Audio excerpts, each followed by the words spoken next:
Louis XIV, known as the Sun King, was one of the most influential and long-reigning monarchs in European history, ruling France from 1643 until his death in 1715.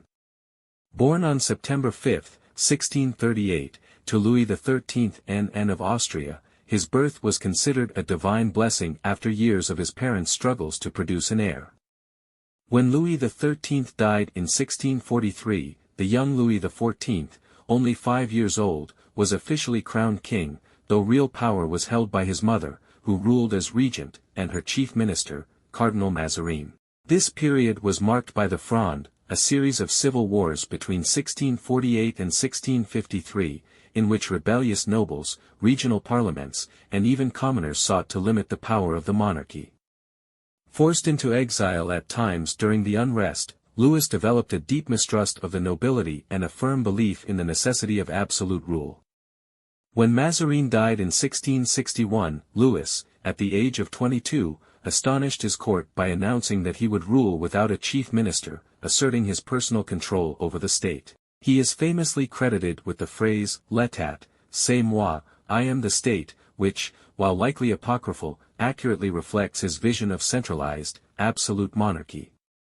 Determined to consolidate power, Louis XIV restructured the government, reducing the influence of powerful noble families and instead appointing loyal, talented bureaucrats, often from the bourgeoisie, to key positions. He created an efficient administrative system with intendants who directly represented royal authority in the provinces, ensuring that laws were enforced and taxes collected without interference from local nobles.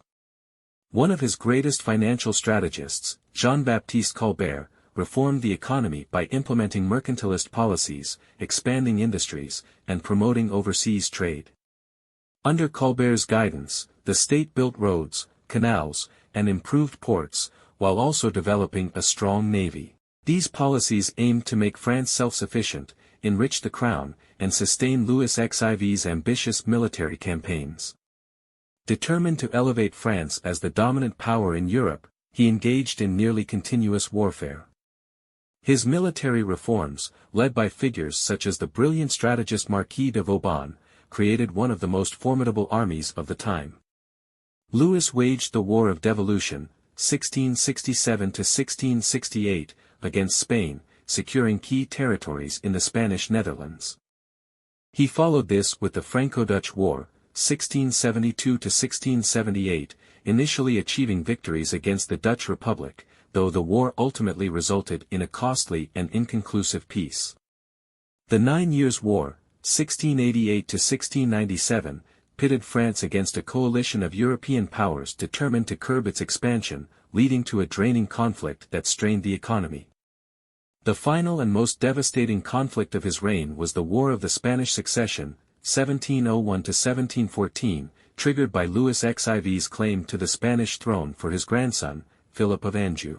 While Philip ultimately secured the Spanish crown, the war exhausted France, led to famine and financial ruin, and forced Louis to accept limitations on his expansionist ambitions.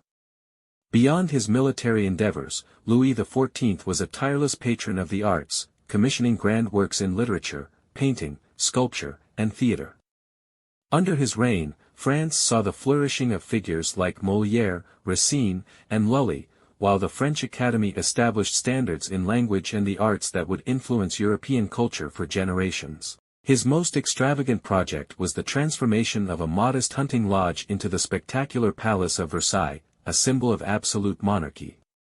By requiring the nobility to reside at Versailles, he kept them under constant supervision, using elaborate court ceremonies and etiquette to ensure their loyalty and dependence on royal favor. The palace, with its hall of mirrors and vast gardens designed by André Le Nôtre, became the epicenter of European aristocratic culture.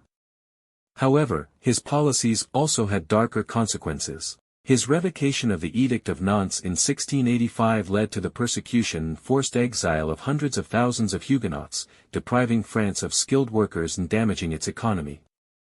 Heavy taxation, particularly on the peasantry, along with years of costly wars and food shortages, caused growing resentment among the population. By the time of his death on September 1, 1715, Louis XIV had reigned for 72 years, the longest of any European monarch. Though he left behind a legacy of grandeur, centralization, and military might, he also left France burdened with debt and internal strife, setting the stage for future revolutions.